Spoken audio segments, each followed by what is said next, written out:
Hello, dear friends, my lovely audiences. Welcome to the East-West Show. Name is Jack for the East-West Show on the G&E TV channel. Yes, for this show from the East-West, we try to look or to include, we try to be so inclusive that we want to take everything that we believe is positive to uplift your life into this program so that we keep you always informed. Today we are getting a little touch base about our future and the future technology. And with that, I want to say that the title for the show today will bring you another more profound significance, that the key to an American dream dash to focus and work hard. Right? Well, it's a big subject. However, and look at the faces, the young faces, you might be surprised. Well, you got a bunch of young kids here to talk about such a big subject. Well, maybe you were wrong. I was in your shoes one time. When I started talking to them, I find myself caught with lots of surprises. With that, I would like to introduce you to our guest today. Next to me is a young guy by the name of Alec Tang. He is the CEO of DAD1, a newfound business. So, Alec, welcome to the show. Thank you for having me, Jack. Okay. Well, you were so serious. Yeah, put up some smile on Gotta the face. listen up now. You know, yeah. I love young people. Thank you. Good. And next to him is the vice president in charge of business development of DAB1. I have here Calvin Lai. Welcome to the show. It's a pleasure, Jack. Appreciate it. Once again, the same thing. You don't have to put a long face like that. Put a little smile to let our audience feel a little relaxed, right? Okay, very good, right. So with that as a welcome, though, I would like to do a little lead line about these two young men. As a matter of fact, we have a bunch, about 8 or 9 of them. Correct. Yeah? Okay. They put their heads together and work something that will deal with the future currency transactions, including the digital coin transactions in the areas for security, to secure the safety of the transaction stuff. I know nothing about the technical or technological whole area. I check around with people what those mean. When they say, well, probably that will make a different time, open a new era. I don't know. Okay, so for that, I believe I will give in Crying Baby to you. You want to do a self-introduction, including your invention and approach of business. You want to start first, or you want to start first? Yeah, sure. Or you want to do this? Okay, you start. Heads or tails. Yeah, okay, good.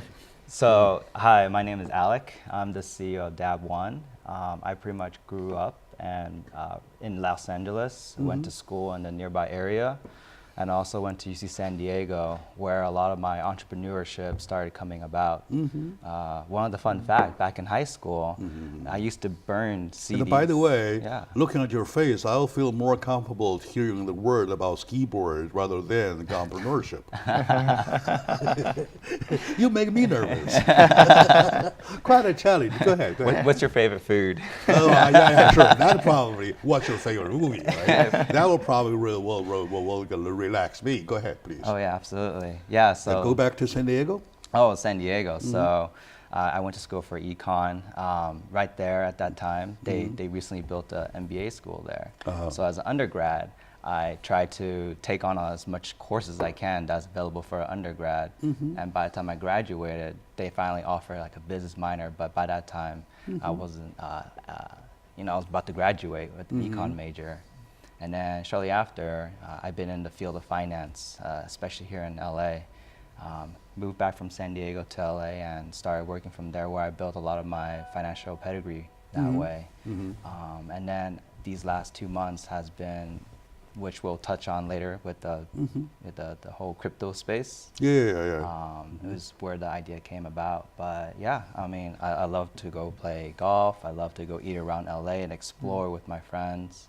Yeah, I mean, I'm looking forward to go hiking tomorrow, but with the rain right now, it's going to be a little bit difficult. You have a son? No, to go hiking. Oh, I see. Yes. Oh, I thought you keep on surprising me. All right, good. Very good. So you focus with the what we call IT area. I'm in the finance space, so there's a lot of business side where these last few experiences and projects that I worked on, I've been a people connector. So if there's a problem, I tend to be the guy who comes with the solution. I see. If you need, let's say, oh, you're hungry today, I got someone who can go get pizza or food for you for lunch. You know, okay. I got the go-to guys. You kind of for you. oversees problems, right? Yeah, so I can come in with the Very good. solutions. And Calvin, how about you? So my name's Calvin. I was born and raised in Hong Kong, actually. So you know, I'm a zero generation immigrant here to Los Angeles. Also went to school in San Diego. And it's interesting because I primarily work in healthcare as a result of just a lot of genetic predisposition in my family to cancer. And that's where I started my work in finance and private equity. All right. To really just identify funds and parties of interest who are willing to pour in the necessary resources to develop the research, more specifically for cancer. That's an area interested. And then when and where and how did you switch yourself to this group, the DAP One group? Sure, yeah. So I came about, I would say, early part of last year. Through an introduction from Alec, actually. I see. He was looking for somebody who had experience with global partnerships, strategic development. The founder of DAB? Yes, I see. exactly. Who is he? Or she? David Zhao, actually. I see. Yeah. So he had an idea and he wanted to introduce us to this technology that he had thought of and developed that he would think would be a push for future and security. Oh, yeah, all right, good. Thank you for those lovely stories. They tend to be a story that no different than any other story when they started fresh. When they put together, however, it will make some points, right? Okay, now, here in this country, everybody keeps on talking about American dream. Everybody says it. Back to Dr. Kim. Right? Say, I have a dream. And to me, I have a dream. And to whoever, I have a dream. Everybody has a dream. The American dream. Using your prototype, right? Using your own story whatsoever, how do you define the American dream? What is the American dream? How to realize the American dream? To lots of young people, I believe this will be very, very referential. Right. So, I mean, everyone has a different experience. My upbringing, where my parents first immigrated here into LA, and my sister and I were born. We were already ingrained by the parents, like, you have to study hard and get to college. I see. And so throughout the whole struggle, whatever it took to get through high school, get through AP classes, maybe some IB classes if you're part of the IB program, and then get into a good college. And then the thing about knowing that pivot point when you get to college is that at least my parents weren't acclimated with the U.S. education system. And in terms of the college here in the States, they're a little bit different in terms of the dynamics that were from China or Hong Kong. And so I had to learn really quick, how to reset yourself. That pivot point is actually a very difficult for majority, where they had to go through, let's say by the time they're junior or senior year in college, they start to have that realization.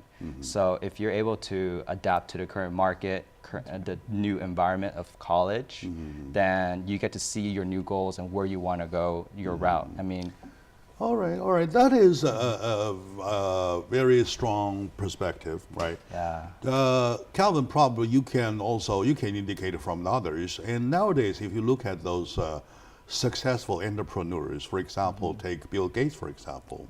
Take Jobs, for example, right?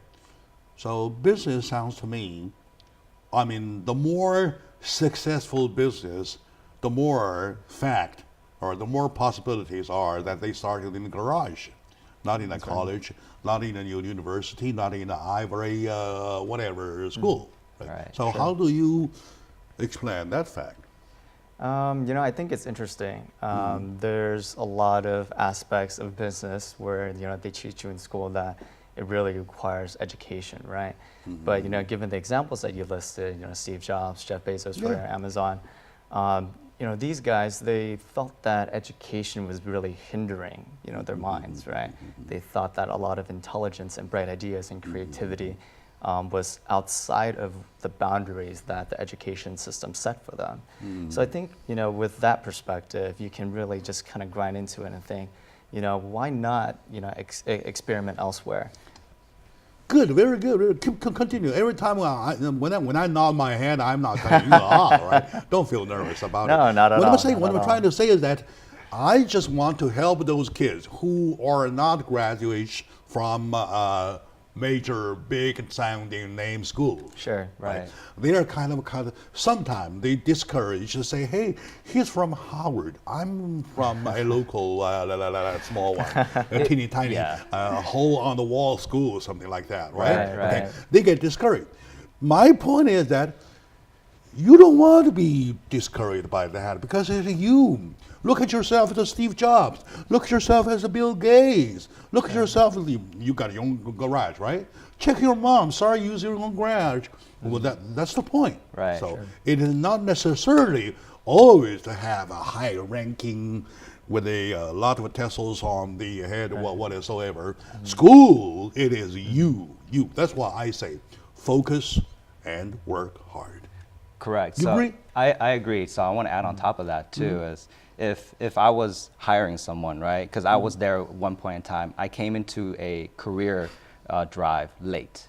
I scrambled where everyone's leaving. I went up to the recruiter, and it's pretty much I told the recruiter, hey, I really want this job. Good. And good, then good, good. the recruiter was like, give me a reason why. Yeah, why? I Yes. should hire you. You came in late, and you look kind of like you're out of breath. Why do I want you? And I told him, I'm ambitious, I'm hardworking, and I will do whatever it takes. Handed my resume. He didn't even look at it, and he told me, hey, come to my office tomorrow at 2 o'clock. All right, very good. See that? See that? Those are the young people we're talking about, well, nowadays. We used to talk about young people with a kind of a methodology of saying, where school did you go, right? Where did you go to school? Something like that. Of course, that is important. That is super important. Yet with the challenging stories, such as the Steve Jobs, such as the Bill Gates, such as lots of people starting their business with their own garage, though. I know. And later on, we'll check you. You guys are starting with a garage, right? In the garage, okay. So that exactly indicates, well, you can make a difference. I'll give you an example, quick example. And I was a few days ago at the Chinese American Film Festival. I was the MC on the red carpet. Okay. And then there was a wind going on, very strong wind going on. Wow. The pole that holds the boom box, the sound box, kind of rattling. To a handrail like that, right? The handrail was going like this degree, and then the rod that holds the sound box like this, kind of rattle like that. Right? Yes. I asked one guy from they're interns from big schools, right? So tie them up. Right. Go get a tape and tie it up. Yeah. And later I found out that he did do the job, did tie it up. You know how he tied it up? How did he do it? How did he do it? He tied the rod itself. Yeah. He tied the handrail itself. They're still rattling. Oh, wow. They tied separately. So I'm talking about the capability of resolving problems, tackle to the issue to get to the point. All right, good. My dear friends, I'm so excited today that I got a chance to talk about the next generation or even the coming generation. To touch base with their concept, right? So with me is Alex Tam and also Calvin Liao. Calvin Lai. So we'll take a short break and we'll come back to continue right away. Stay with us.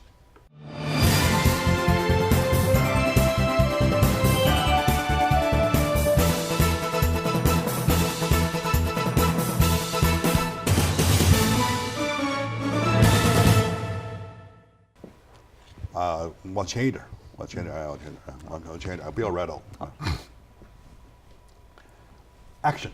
Hello, dear friends. Welcome back to the show. My lovely audience, my dear fellow Americans, we're talking about American Dream today.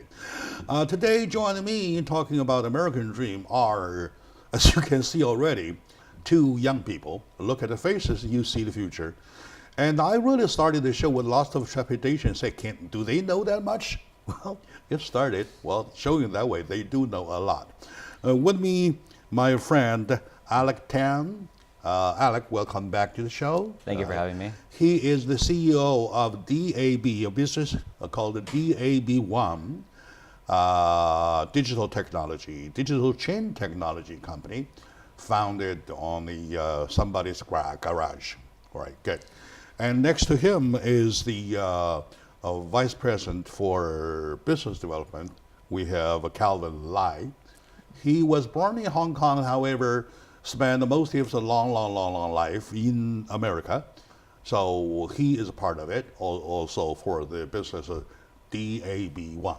So to both of you, welcome back to the show. Right? Okay, now, we came to a point asking you about the American Dream, and then we switched that from the little argument about, do you necessarily have to discourage you because you are not from major universities, the big one or big shots schools? Right? Right. The answer is no, not necessarily. Look at Steve Jobs, look at the Bill Gates, look at Jack Chow.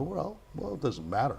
Doesn't matter. I'm kidding. I'm nothing. Right. But anyway, don't laugh. Okay, come on, don't laugh like that. Okay, now.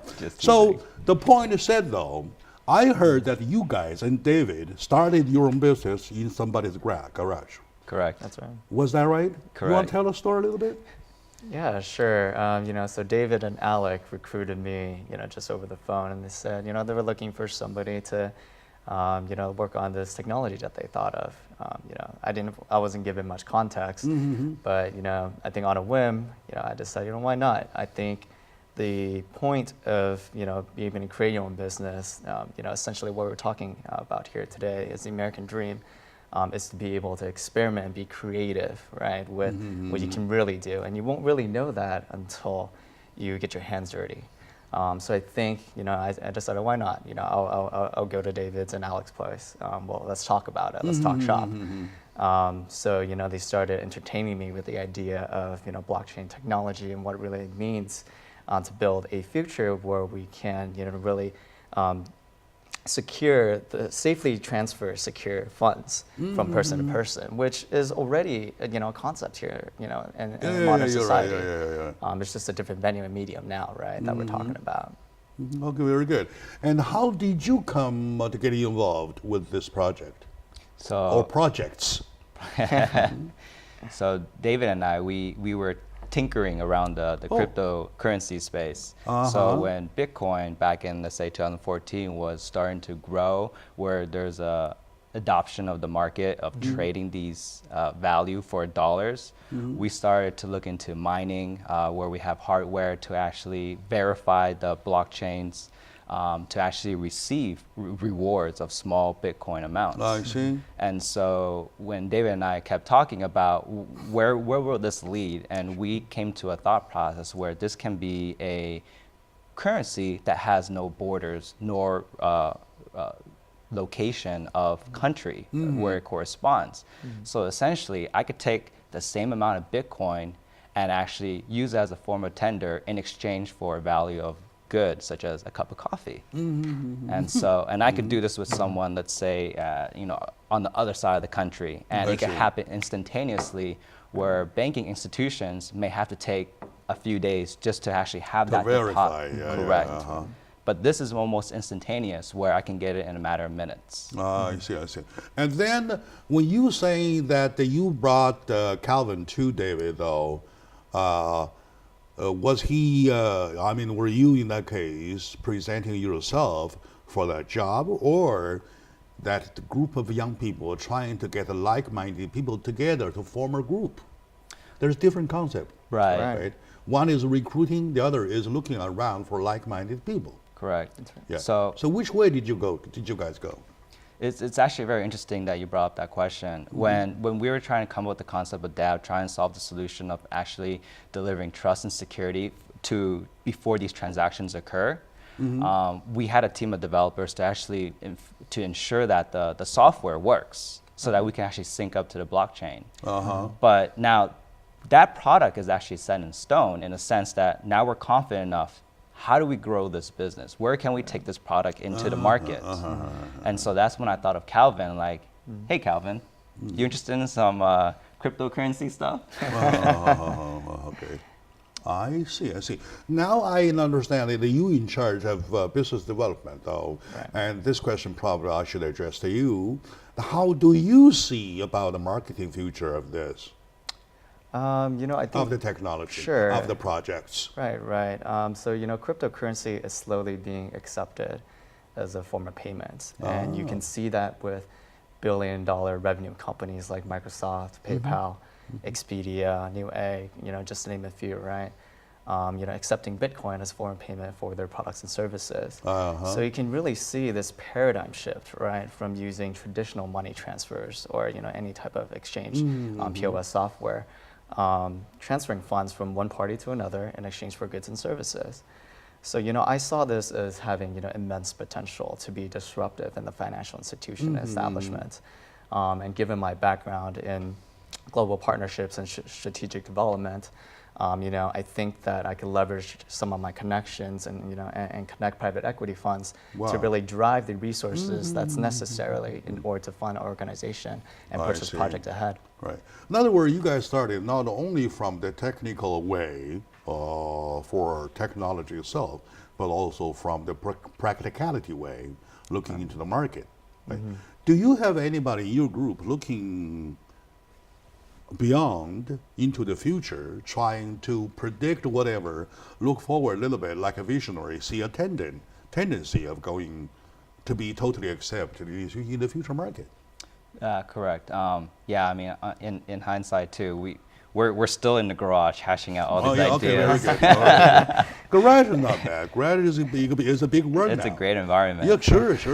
You never tell, right? It's where Apple started. It's where Microsoft started. Sure, absolutely. So Garage gets lots of reputation now. Okay, so back to the point. Right. The point is that with the digital blockchain, though, you guys, in my simple language, try to provide a kind of security, right, to provide the users a credentials that they can refer to, or something like a handle they hold on to when transaction happen. Am I right? Correct. Very good. So yeah. Okay, go ahead. Yeah, so right now, we're still at the forefront of this technology, right? Blockchain, Bitcoin, Ethereum, all this consensus mining, nodes, they're all buzzwords right now. But in honesty, like if I were to say cash, Fed Reserve, banking institutions, you understand clearly where your dollar comes from and how to exchange that with other countries.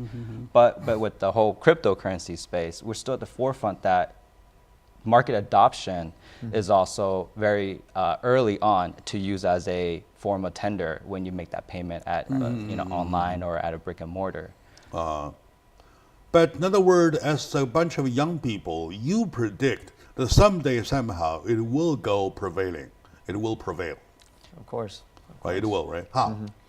So I think we should, kind of backtrack a little bit and look at retail and e-commerce at the global scale, right? So in 2017, total sales for retail amounted to $21.4 trillion. This is global, right? So Asia, Europe, US. E-commerce itself made up 10% of that market, sitting around like $2 to $3 trillion. Yeah, $2.3 trillion. Exactly. Yes. 10 years from now, it's projected to double. So global sales for retail up to $40 trillion. that's magnificent, right? So we got you know big traces amounts of money. 40 Great. trillion means twice of the United States, still more. Because the Yes. United States GDP is talking about 19 trillion something. 14 will be twice of the United States. Right, And that's exactly. on eBay only, right? E-commerce only. That's right, yes. So, all right, good. That said, though, I have to add up as an enhancement of the concept. Sure. Take myself, for example. Well, it was 5 or 6 years ago when people first talked about, well, you can buy it online. I said, where is online? I thought online is might be a shop somewhere somehow, or in West Covina by Garvey and Delma or something like that. Right. Oh, where's online? And I even asked that. And now even me myself will order online. Right. Something like that, right? It takes time, but it will. Does that stand for a firm vision for people like you guys at your age, including my friend David? So you guys look at that direction. Am I right? So to add on top of that, right, when you're about to make the purchase, so some of the issues that plague the cryptocurrency space is that you're essentially given an address for the location of where your digital wallet is. All right. This address has letters and numbers in it, and you have to provide me your digital wallet address so I can transfer funds to you. Now, situation that we've seen in the past is that if these letters and numbers change or you typed it incorrectly, the money that I sent to you, the crypto money that I sent to you, goes somewhere else, not into your wallet. I see. All So right, that's okay, where the okay. trust and security comes in. Like currently, a lot of people have to verify your address first. If you're legitimate, if you are the owner for this store, I have to double check the past transactions to make sure that there are pre-existing transactions to make sure that the money I'm about to transfer to you is correct. All right, good. I seem to get to the door, Ted. I'm not inside yet. I'm probably at the door. Doors open, and I start to see a little bit of the inside. Is that the way, for example, if I give you this description in a simple language, I send you an email, right? Inviting you to something, Sure. right? And you never know me. By looking at the email, you never recognize who Jack Chow is, right? If somebody provides you a way to see back 10 years, back 15 years, has this owner of this email address done anything bad in the email system? And you can find out right away. Is that a function that way? That's correct. So so we can actually verify that I hit a jackpot already. your email address is correct, but instead of the you can we're essentially placing ourselves where it can save yourself so much time that instantaneously you know that that's green or red. All right, good. All right, my dear friend, I'm going back to school now. I feel like I'm a freshman at school, and I'm at their age. But don't look down upon their age, though. These young people are so scary. In my word, they are scary. They are so terrible. They are incredibly smart. They are incredibly visionaries in my eye. With me today are two wonderful young people representing a group of genius. There are 7, 8, 9 of them already. And the business name is the DAB1. And of course, this is out of garage. They're still in garage, but will grow, I know. And we have Alec and we have Calvin. Let's take a short move now. Now that take the momentum, I want to take the momentum. Now that I'm at the door starting to understand exactly what they are talking about, let's see what exactly they are talking about. Stay with us, please.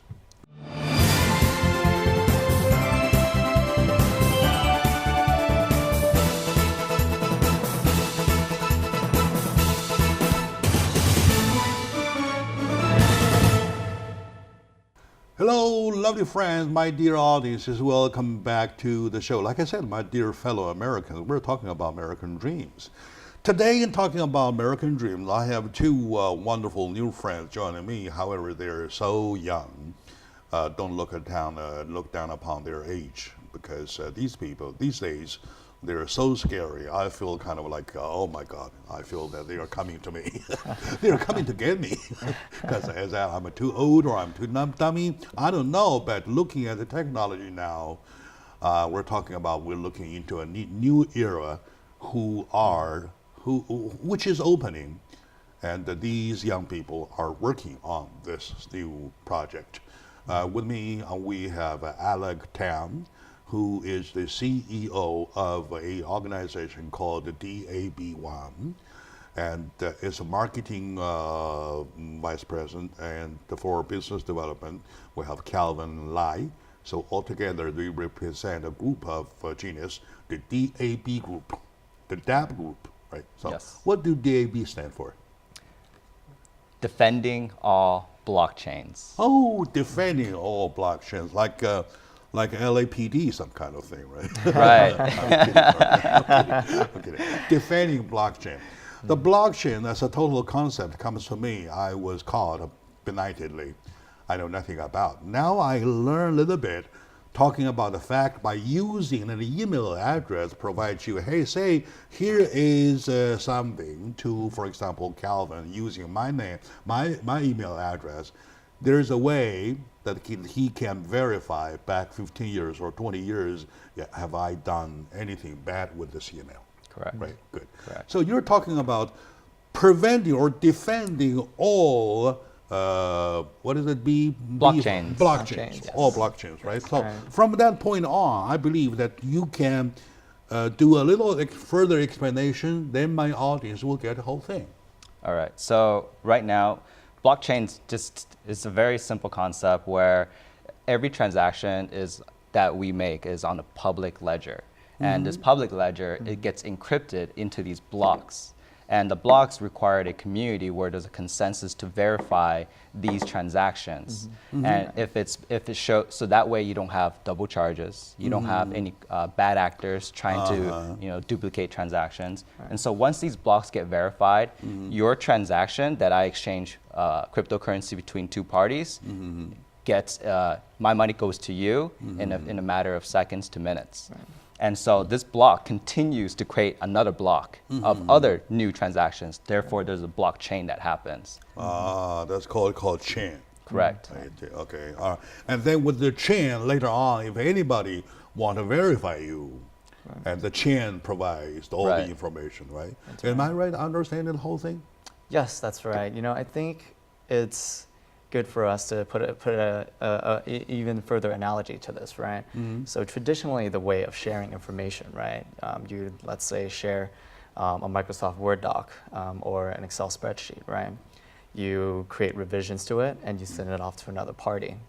So when you send it off, before you can make additional changes, that document is locked out of editing, right? You need to wait to receive a return copy before you make more changes. Otherwise, you're going to have different versions.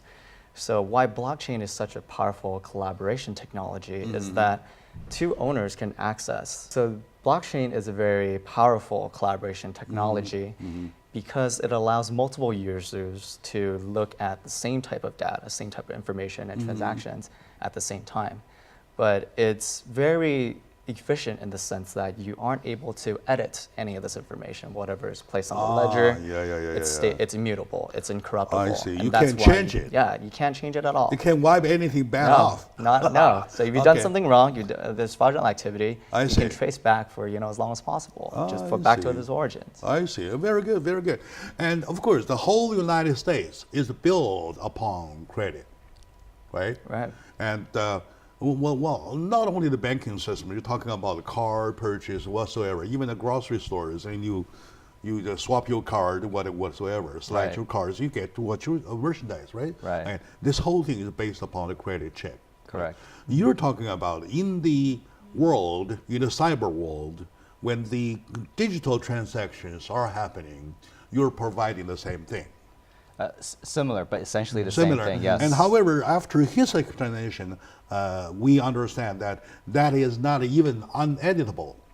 Right? You cannot take any bad thing off the record. Correct. Right, good. Right. But next question to both of you, and probably you want to ask me, you ask David on behalf of me, that So where do you, I mean, your technology or your project stand? The front of the line or the back of the line or the middle of the line? That's a really good question. So we're trying to create these line of products that not only does it cover the front where before you make that transaction occur, we also want to be able to cover the middle and the back of the line. I So one of the products that that we have is Meta. So that helps you. Let's say you do I see. Go ahead. Go ahead. a lot of transactions in a day or a period. You want to be able to identify what those transactions are. The second part is to develop the trust. We want to be able to showcase that, hey, when you make this transaction, you want to know if this wallet is a legitimate wallet or not. So that depends on, let's say, a scoring system, similar to the credit rating agencies, where you can take a look at the wallet's balance, history, and if it has been flagged by other users. And then the great thing is, if you now want to trace where this wallet's money has went to and where it went from, then you're able to actually map out how the flow of cash or the cryptocurrency went as well. So this is essentially a full package of where. Oh, you're talking about the front, the middle, and the back end of the whole transaction. Correct. That's exactly why you say DAB. Defending all, yes, right? All. And defend all, DAB, not D1B or D2B, something like that, right? Okay. Now, from other perspective though, to evaluate the technology or the project or the invention your way though, where do you find yourself stand?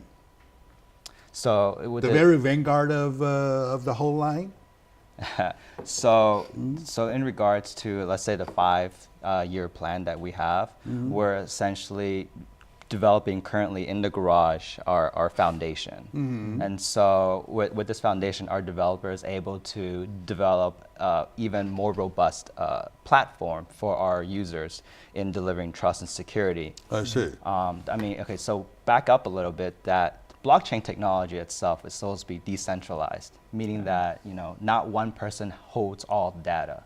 So in our sense, we see that there's a lot of players, including our competitors, are actually centralizing all that information. And so for a user who wants to tap into our platform, you have the ability to trace, you have the ability to actually map out what your transactions are. For us, we're only providing an API where you can actually tap into our system so that we provide relevant information, but you're able to see clarity what that information means. For us, we're only trying to facilitate this platform for our users in delivering trust and security. From a consumer point of view or a user point of view though, what your technology will benefit them? Of course, of course. I think as a consumer, what's important to them is transparency with their transactions, right? They want to be able to see where the money's going, if it's going to the right places. When you pay for a cup of coffee, is it actually going to Starbucks or Pete's, right? Or did I accidentally send it to somebody else? So it's really important for us to provide these reliable tools for the consumer to be able to robustly trace where the funds are going, right? So they understand this concept of a business exchange, right? And that's what's important to them. But on the other side of the coin, you see vendors who also want the same type of transparency, right? They want to understand, am I receiving funds from a person who's not likely to double charge me, right? I don't want to pay more than what I built these products for. And I think it's important to look at both sides. All right, that's a very good explanation. A person like me, myself, not only one, I'm old, but also lack of the technology, understand the whole technology. I understand one thing. When you talk about money, you no longer necessarily 100% talk about this kind of money, right? You're talking about the digital, say, hey, I can pay online, I can do it this way, right? So without touching the actual paper. So can it go this way? It can go your way. That's my prediction, right? So I'm confident about you guys talking about, and you will be eventually accepted. That's the thing, right? If you ask me for support, I will support the following and say, hey, be encouraged to go keep on doing what you do though, sooner or later you will be accepted by every Joe and every Sue, because like I say, you know, I see less and less people doing this, and I see more and more doing this. Okay, now with me today, my dear audiences, I have two friends from the world that I know nothing about, but I feel confident about because they are going in the right direction. They provide defense for all chains, right? So blockchains. Okay, now let's take a moment out. When we come back, I really want to look into another perspective. That is the American dream we're talking about. So stay with us. We'll be right back, please.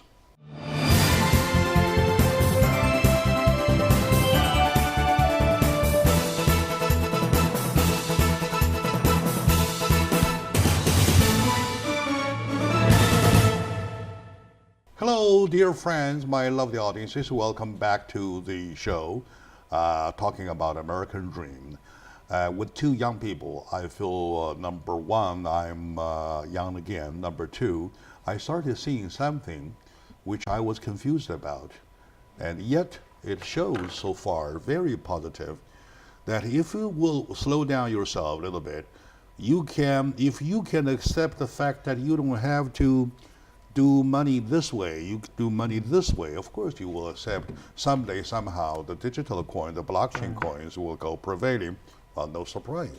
If somebody tells you now, I landed on Mars yesterday and I came back this morning at 5 o'clock, well, you would not agree. You would not believe him, right? Give it a 500 years later, somebody say, hey, you know what, Jack? I landed on Mars last night. I didn't like it. I came back this morning. It might be true, something like that. It all takes a time. Correct. Right? If somebody tells people, say, hey, I flew from LA to Beijing 200 years ago, right? So Yeah. now, do you have wings? Can you? How come you can fly?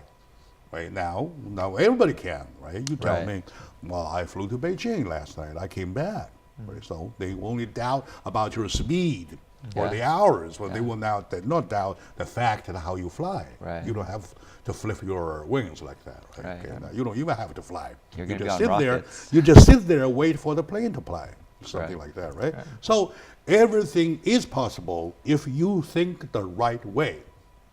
If you're not thinking of the right way, the wrong way, of course, right? So as long as the direction is right, of course, you will succeed in the long run. How do you define the direction that you guys are pushing? Well, That's the only thing I want to check with you. Yeah.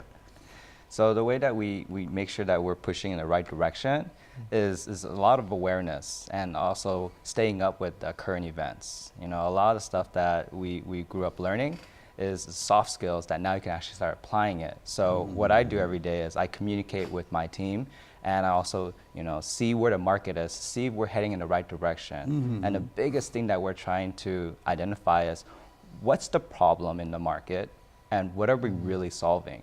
And if we have that clear focus on what we're solving, the rest that falls in line, it becomes a lot easier to know what the steps are. You're right. And how do you see the market that you're pushing direction-wise? You know, I think given the changes, right, in global retail and e-commerce, with, you know, people really starting to use cryptocurrency as a form of payment, you know, the consumers and the businesses both alike really want transparency, right, on two sides of the exchange. So I think, you know, we really pride ourselves in affecting real change in order to revolutionize the way we do business. Right, you know, the economies, whether the global economy, whether it's the U.S. or China, everybody wants to have this safe inkling that they can conduct business in an exchange of goods and services safely and securely, right? And we always want to keep that in mind.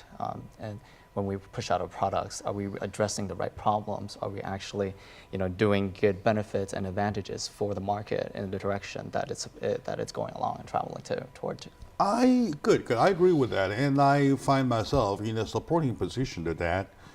Number one, with the trend going that way, that direction, though, nobody can stop. The only matters is that how fast you can go, how slow you can go. Right? Now that with that going in that direction, though, sooner or later, is it going to be the only problem? How do you want to secure how do you want to safeguard the users? And then you went ahead of time. Here's a safeguard before even it has become prevails, become prevailing. Here's a safeguard already. So I see, the way I see is that you went one step or two steps or three steps ahead of the trend, even before this whole thing becomes available, because prevailing in the market, in the transactional market though, and the DAB, defined all database. Defending all blockchains. All blockchains is there, right? So it is quite a way that we, people like our age think. We think the result, we think opposite way, think the future, and then we come to media future and we come to present now. And exactly, you're thinking that way. That's why I find myself in support. Right. So congratulations, young man. And to David, let him know that I congratulate a lot. Thank you. Now, back to the subject. That is what I put myself ready for. How do you define? I started by asking the question, right? Without the good examples, the actual example, you can't answer it. Now that we see the actual example, though, how do you define the American dream? I want my audience, especially young people, young audiences who are your same age, right? Albert, right? Peter, whoever, to learn from you guys how to start their own American dream. Do you have a key? The key to the American dream is? How do you, so the question I ask myself is, Okay. is how do you come up with solutions? It's a big question, but it's a cliche already for hanging there for a long time. I'm going to preach to the choir. And, sure, go ahead. And then for myself, it's like, if I'm able to do something that I'm passionate, such as, through DAB 1, if I'm passionate, every day that I'm working on this is to me, as an American dream, I'm able to solve a real life problem. And that, to me, brings a lot of value, contributing back to the community. And it could be financially, or some others can be more of a philanthropy. So the American dream is, for me, is just trying to solve this real world problem. And And the key to realization of your American dream is? Self-awareness. Self-awareness. Okay, I have my self-awareness that I'm nothing. So can I succeed? All right. All right. Anyway, so what's your key to the American dream? For me, it started as a very simple idea. I really wanted to make positive social impacts in the community around me. I think growing up in lower middle class, we've always wondered, why aren't people in power and people of wealth, contributing to society in a positive way, right? And Jeff Bezos, the CEO of Amazon, put it very simply, right? He attributes all of his success and credit to thinking it from the consumer standpoint, right? In his board of directors meetings, he always has an empty seat. And it's not directed to anybody, per se. It's not an individual, but he calls it the consumer. The consumer seat. Exactly, the consumer seat. So whenever they come up with a new product or they want to launch an additional functionality for their platform, they always ask the consumer seat, what did they think? What did they benefit from it? Do they get anything? What's value here, right? Is it contributing to society in a way that is really beneficial to them, right? And I pride myself in thinking that is the key to the American dream, right? You're not doing this for yourself, right? You're doing this for the community. Very good, very good. I like that, and I believe that I really have to look at you guys in a different way, because you guys are more sophisticated than I thought, right? If I want to use that word, though. And there are lots of different definitions about success, right? And I really want to take today's opportunity to check with you about your definition of success. What's yours in a very short-term definition of success? Well, success is really ongoing. It's like a marathon race where there's not really a finish line. It's these little checkpoints that you set, as you go along the way. These checkpoints can be like small goals, as like, I want to get in shape, but my first checkpoint is do one push-up. Very good, very good. So very good. as- Keep on going. Right. Keep on going. Right. All right. And what's your definition of success, please? You know, I agree. Success is definitely a marathon. You know, other people may define it as, you know, personal happiness, financial stability, you know, independence. You know, I think that's all, you know, very, very abstract, right? I think it's almost materialistic in a way. But I think being consistent about your goals and what you want to achieve and the impact you want to make in the world that we live in, I think, you know, that's success to me, right? Being able to actually push forth positive changes. I agree with you. And matter of fact, I owe you guys a thanks on this one, because in the field where you are, you might say, hey, we are doing a competition. The winners are the successful guys, right? The winners are success. To me, sitting here as a show host, I'm kind of like a manager for life. I want to satisfy everybody. I want to everybody feel that I'm successful, right? For example, a grandma, right, doing nothing at home, making meals for the grandkids to return. What is her definition of a successful day today, for example? I, as a show host, want everybody to get hold of a handle that he or she will define his own success. You see where I'm from? Yeah. Okay, very good. Of course. That's why I want to check with you guys. Of course, you guys stand for the elite, right? I'm in the middle. We have a grandma cooking at home, right? Now, we're talking about all end, the forefront, middle, and the very tail about it. We want to make sure that the definition applies to everybody. Oh, absolutely. The key to American dream is to focus and work hard. Do you agree? 100%. 100%. Right. You? Of course, of course. Thank you very much. I would have to call this a very successful show, because each of us had a chance to express ourselves. Not only are we talking about the most advanced technology, which it is, very much so, but we're talking about also as a philosophy for life, right?